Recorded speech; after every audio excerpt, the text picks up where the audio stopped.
You've just crushed a drive down the fairway. The next shot is a short iron into the green.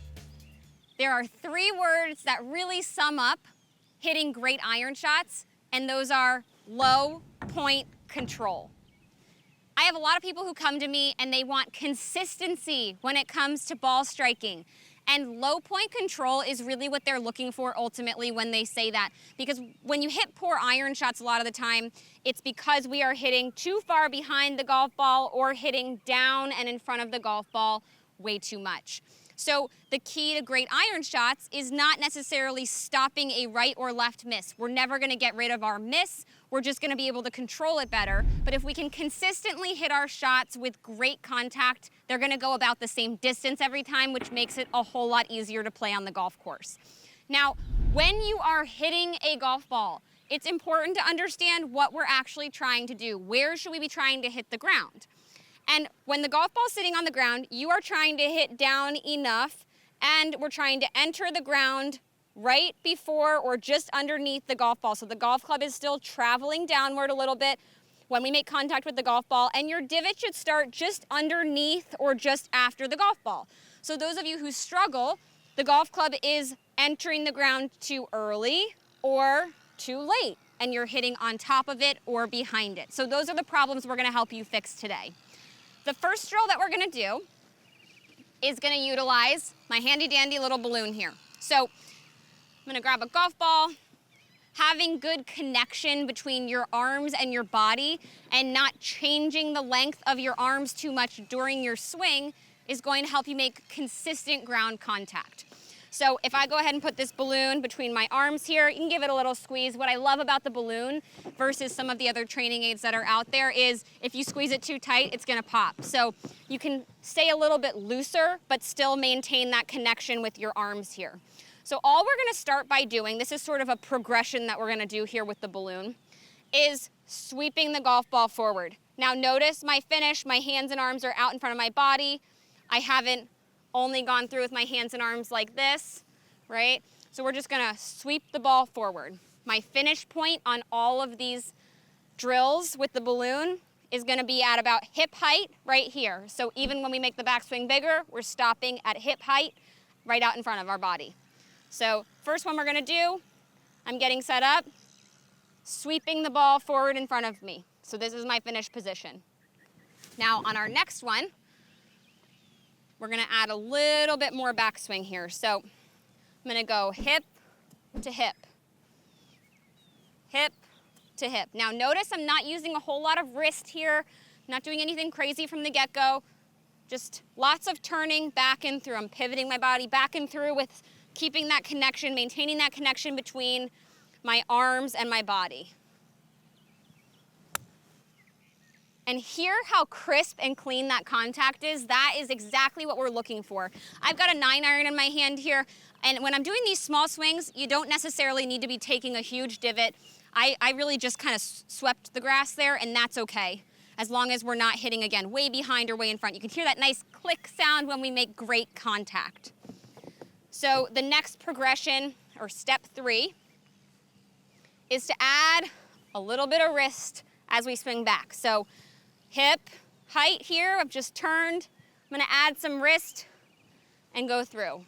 So here, and we're still stopping right out in front of our body at about hip height in front of us.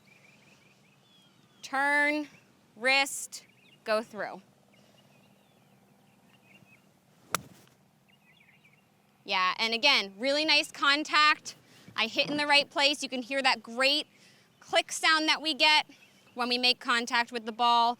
Maintaining the distance between my chest and my hands throughout the swing is really key. Now, our last progression is we're gonna do more of a full swing. So I'm using my wrist back here, and I'm gonna let the club follow through fully. Make sure we're squeezing the balloon a bit, but we're not gonna squeeze it so tightly that we pop it.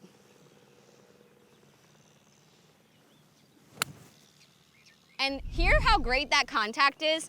I had a nice shallow divot there right underneath the golf ball. I love that. There is nothing more satisfying than hitting a golf ball crisp and clean like that.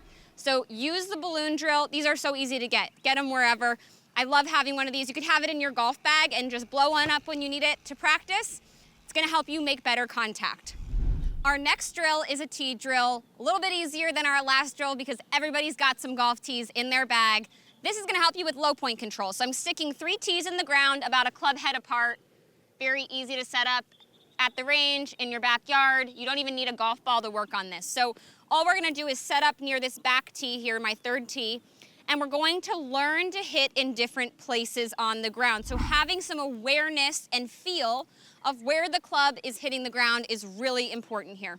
So I'm setting up to this back tee, and my goal on my first swing is to have the club hit the ground in line with this back tee here. So we'll do it a little bit slowly at first. So as I come down, I'm trying to hit the ground right about here. So let's do that one.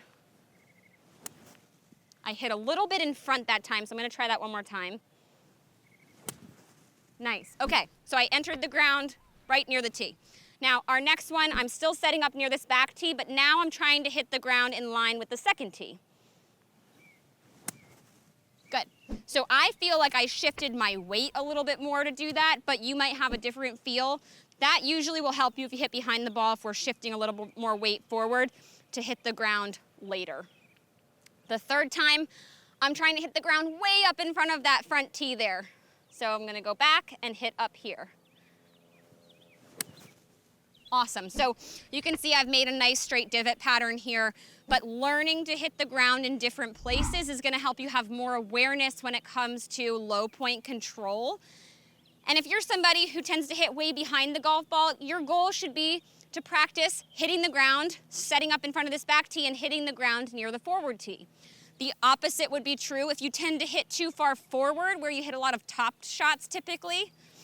We're gonna set up to this back tee and work on hitting closer to the back tee or maybe even a little bit behind it.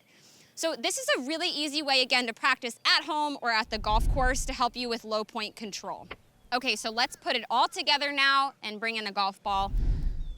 I'm gonna put it right back here. Now my feel on this one, I'm gonna do my practice swing. I'm gonna go from the back tee to the center tee.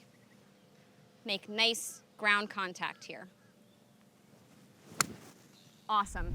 I get this really nice divot. If we come down here and look, you can see I didn't do it perfectly, and my divot started behind this 2nd tee, which was my goal, but it certainly started in front of where the golf ball was, which is why I made great contact there. So you don't have to be perfect when you're doing this, but having that nice visual down here is certainly helpful. Having great low point control is going to lead to more consistency with your irons and more greens hit. So work on this drill at home or when you're practicing at the course to make the next shot your best shot.